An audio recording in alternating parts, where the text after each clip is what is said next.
குருவே சரணம். எல்லோருக்கும் நமஸ்காரம். நாம் இந்த பதிவில் துலா லக்னத்துக்கு செவ்வாய் எப்படிப்பட்ட யோகத்தை தருவாருங்கிறது பார்க்க போகிறோம். செவ்வாய் துலா லக்னத்துக்கு 2 மற்றும் 7க்கு அதிபதி.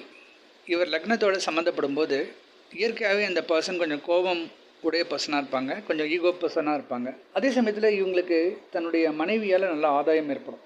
இந்த லக்னத்தில் இருக்கக்கூடிய கணவனாக இருந்தால் மனைவி, மனைவியாக இருந்தால் கணவன், இப்படி தன்னுடைய எதிர்ப்பாளினர்கிட்டேருந்து அவங்களுக்கு நல்ல ஆதாயம் கிடைக்கும். அதுபோல் நண்பர்களால் நல்ல ஆதாயம் இருக்கும். பிஸ்னஸில் நல்ல சிறப்பான ஒரு முன்னேற்றம் கிடைக்கும். ஆனால் இவங்களுக்கு சின்ன வயசுலேயே டென்ஷன், பிபிலாம் வரதுக்கான சூழ்நிலையும் இருக்கும். இதே செவ்வாய் 2ஆம் இடமான விருச்சிகத்தில் ஆட்சி பெறும்போது கொஞ்சம் கோபக்கார பர்சனாக இருப்பாங்க. ரொம்ப கோவப்படுவாங்க, ரொம்ப ஸ்ட்ரிக்டாக பேசுவாங்க, எல்லாரையுமே தன்னுடைய கண்ட்ரோலில் வச்சுக்கணும்னு நினைப்பாங்க. குறிப்பாக ஒரு வக்கீல் தொழில் செய்கிறவங்களுக்கெல்லாம் ரொம்ப சிறப்பாக வெற்றி கிடைக்கக்கூடிய ஒரு சூழ்நிலை இருக்கும். பொய்யை கூட உண்மையாக மாற்றி பேசுவாங்க.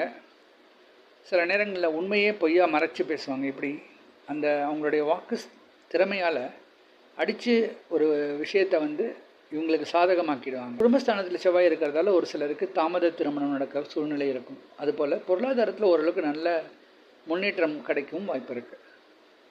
செவ்வாய் 3ஆம் இடமான தனுசில் இருக்கும்போது முயற்சிக்கு நல்ல வெற்றி கிடைக்கும். ஒரு சில பேர் எழுத்தாளர்களாக இருப்பாங்க. அதே போல் ஒரு சிலருக்கு ட்ராவல் ரொம்ப பிடிக்கும். நிறைய இடத்துக்கு பிரயாணம் பண்ணக்கூடிய ஒரு இஷ்டம் அவங்களுக்கு அதிகமாக இருக்கும். அது மூலிமா அவங்களுக்கு நல்ல லாபமும் கிடைக்கும். ஒரு சிலர் மொபைல் டெக்னாலஜி, அதுபோல் லேட்டஸ்ட் இன்டர்நெட் டெக்னாலஜிலெலாம் ஒர்க் பண்ணுறதுக்கான சூழ்நிலை இருக்குது. செவ்வாய் 4ஆம் இடத்துல உச்சமடையும் போது ஒரு சிலருக்கு சொந்த வீடு, வண்டி, வாகனங்கள்லாம் அமைய சான்ஸ் இருக்குது.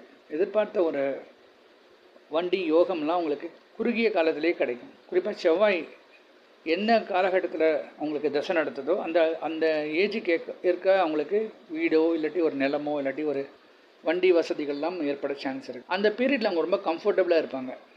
ஒரு சாதாரண குடும்பத்தில் இருந்தவங்க கூட ஒரு 5 ஸ்டார் ஹோட்டலில் போய் சாப்பிட்ற அளவுக்கு பெரிய ஒரு வசதி வாய்ப்பெல்லாம் ஏற்படும். அதுபோல் தாயார் வழி சொந்தங்களோட நல்ல சப்போர்ட் இருக்கும்.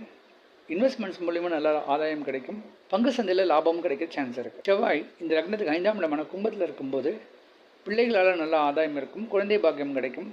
அதுபோல் இவங்களுக்கு பிரயாணம் கிடைக்கும். ஒரு சிலருக்கு ஆலய விஷயங்களுக்காக நிறைய இடங்களுக்கு போகிறதுக்கான ஒரு சான்சஸும் கிடைக்கும். ஒரு சில பேர்லாம் ஏரோநாட்டிக் இன்ஜினியரிங் படித்து அதில் பிரபலமாகக்கூடிய ஒரு யோகமும் இருக்கும். பெண்களாக இருந்தால் ஏர் ஹோஸ்டஸாக ஒர்க் பண்ணுறதுக்கான வாய்ப்புகளும் கிடைக்கும். துலா லக்னத்துக்கு செவ்வாய் 6ஆம் இடமான மீனத்தில் இருக்கும்போது எதிரிகளை ஜெயிக்க முடியும்.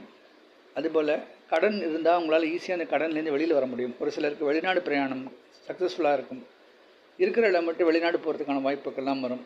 அது மூலிமா பொருளாதார மேன்மையும் அடைய சான்ஸ் இருக்குது. செவ்வாய் துலா லக்னத்துக்கு 7ஆம் இடத்துல இருக்கும்போது கணவன் மனைவிக்குள்ளே சில ஈகோ